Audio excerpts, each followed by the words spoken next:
कथा प्रारंभ होत है, सुनहो वीर हनुमान। आसन आए विराजिए प्रभु, तेज पुंज बलवान सियावर, रामचंद्र जी की जय। उसने कहा कि मुझे समुद्र के किनारे ले चलो, मैं जटायु को तिलांजलि दे दूं।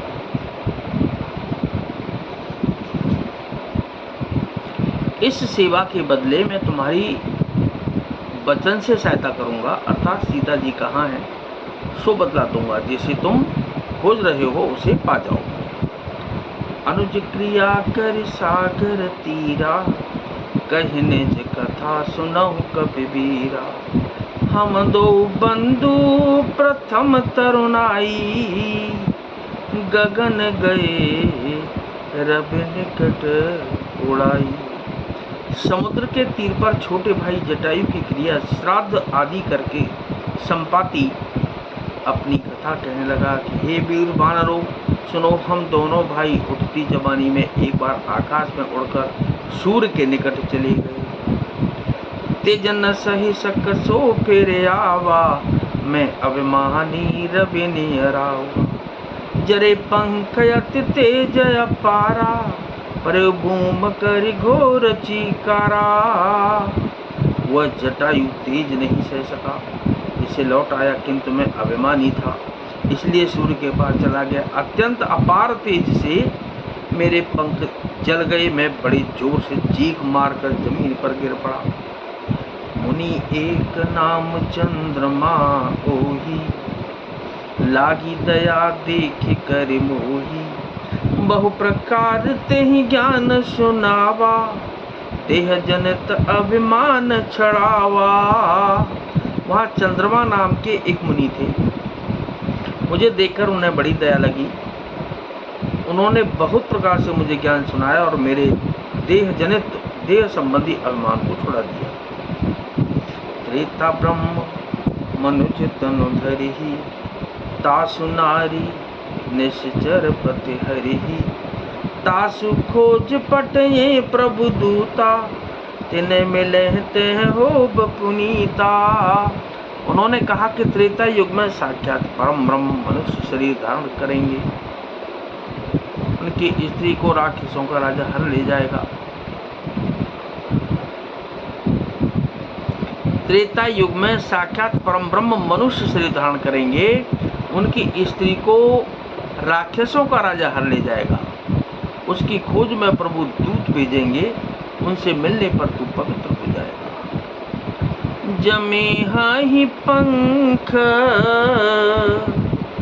करसि जनि चिंता, तिनहि दिखाए देहे सुतै सीता। मुनि कहि गिरा सत्य भय आजू, सुनि मम बचन करहूं प्रभु काजू। और तेरे पंख उग आएंगे, चिंता न कर, उन्हें तू सीता जी को दिखा देना। मुनि की यह वाणी आज सत्य हुई। अब मेरे वचन सुनकर तुम प्रभु का कार्य करो। गिरि त्रिकूट ऊपर बस लंका, तह रह रावण सहज असंका। तह अशोक उपवन जह रही, सीता बैठी सोचिरत अहई। त्रिकूट पर्वत पर लंका बसी हुई है। वहाँ स्वभाव से ही निडर रावण रहता है। वहाँ अशोक नाम का उपवन बगीचा है, जहाँ सीता जी रहती हैं। इस समय भी वे सोच में मग्न बैठी हैं। मैं देखूं तुम नाही, गीदहि दृष्टि अपार। बूढ़ भयउ नत करत्यूं, कछुक सहाय तुम हर सियावर। रामचंद्र जी की जय, पवन सुत हनुमान जी की जय।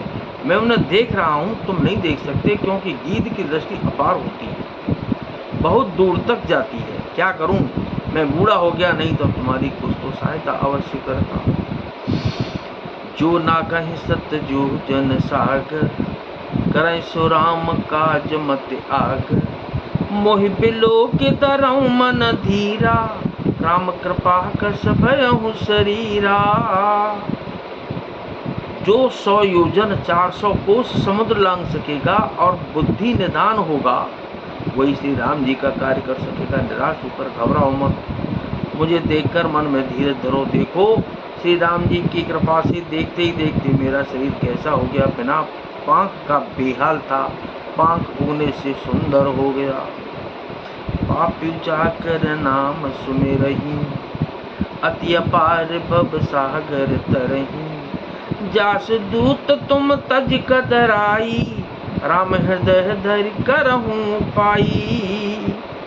पापी भी जिनका नाम स्मरण करके अत्यंत अपार भव सागर से तर जाते हैं, तुम उनके दूत हो। अतः कायरता छोड़कर श्री रामचंद्र जी को हृदय में धारण करके उपाय करो। अस कहि गरुण गीध तब जब गयहु, तिनके मन अति विस्मय भयहु। निज निज बल सब काहू भाषा, पार जाहि कर संशय राखा। काकभूषण जी कहते हैं कि हे गरुण जी, इस प्रकार कहकर जब गीध चला गया, तब उन वानरों के मन में अत्यंत विस्मय हुआ। सब किसी ने अपना अपना बल कहा, पर समुद्र के पार जाने में सभी ने संदेह प्रकट किया। जरठ भयहु अब कहीं रिछेसा, नहीं तन रहा प्रथम बल लेसा। जबहि त्रिविक्रम भय खरारी, तब बेहतरुन रहेहूँ बलबारी। रक्षराज जाम्बवान कहने लगे कि मैं अब बूढ़ा हो गया, शरीर में पहले वाले बल का लेश भी नहीं रहा। जब खरारी खर के शत्रु श्री राम वामन बने थे, तब मैं जवान था और मुझ में बड़ा बल था। बलिभादत प्रभु बाड़ेऊ, सो तनु बरनी न जाय। उभय गरी महदीनी, 7 प्रदक्षिण 28 सियावर। रामचंद्र जी की जय, पवन सुत हनुमान जी की जय। बलि के बांधते समय प्रभु इतने बढ़े कि उस शरीर का वर्णन नहीं हो सकता, किंतु मैंने 2 ही घड़ी में दौड़कर उस शरीर की 7 प्रदक्षिणाएं कर ली। तो क्या नाथ सकल संपदा तुम्हारी, मैं सेवक समेत सुत नारी। राम सिया राम जय जय राम। राम सिया राम जय जय राम। कथा विसर्जन होतु है, विदा हो हनुमान। राम लखन और जानकी मैया, सदा करेंगे कल्याण सियावर। रामचंद्र जी की जय, पवन सुत हनुमान जी की जय।